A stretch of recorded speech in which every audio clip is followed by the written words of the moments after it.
Have you ever wondered how cheese, a staple of many delicious dishes, is made?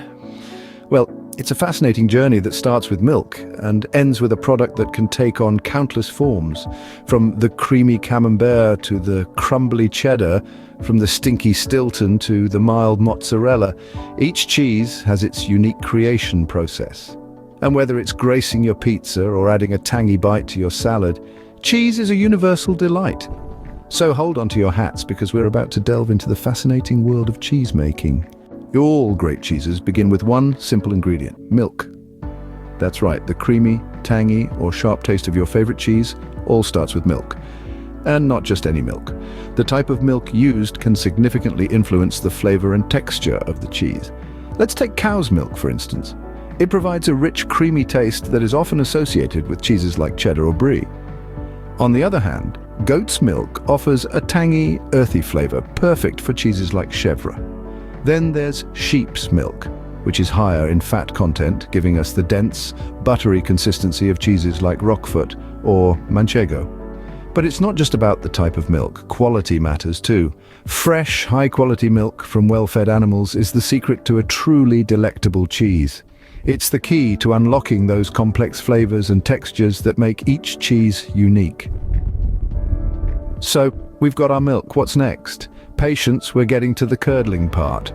Brace yourselves, it's time to add some bacteria. Now, don't be alarmed, these aren't the nasty bugs that cause havoc in our bodies.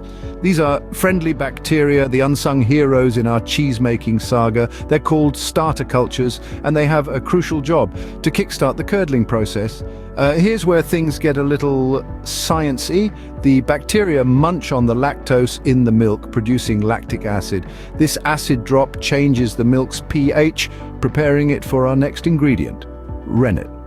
Rennet, an enzyme traditionally derived from the stomach lining of ruminant animals, is the star of the show. It causes the milk to coagulate, or in simpler terms, to curdle. This curdling process separates the milk into solid chunks called curds and a liquid called whey. With our curds and whey separated, we're well on our way to creating cheese, but we're not quite there yet. Now it's time to put the squeeze on our curds. The pressing process is where the transformation from curd to cheese truly begins. Imagine this. The curds are packed into a mold, a kind of cheesy suitcase, if you will, and then it's time to apply the pressure. As the weight bears down, the curds are compacted, and more whey, that's the watery part of the milk, is squeezed out. This isn't just about getting the cheese into shape, though that is a nice bonus. The length of pressing also plays a crucial role in deciding the texture of the cheese. A brief press may leave you with a soft, creamy cheese, but extend that pressing time and you're on your way to a hard, crumbly cheddar. So we've pressed our cheese into shape, but we're not quite ready to dig in. There's a final and perhaps most important step in our cheese-making journey yet to come.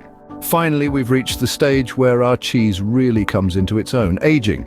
This is the moment when our cheese, much like a fine wine, is given the time to develop its unique flavor and texture. It's not just a waiting game, though. The aging process is a delicate dance, a balancing act of specific conditions that ensure our cheese matures just right.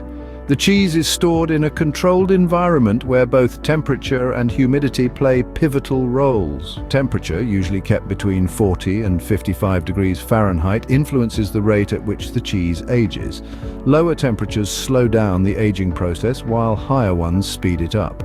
Humidity, on the other hand, affects the moisture content of the cheese. A higher humidity keeps the cheese moist, allowing for a softer, creamier texture. Lower humidity results in a firmer, sharper cheese.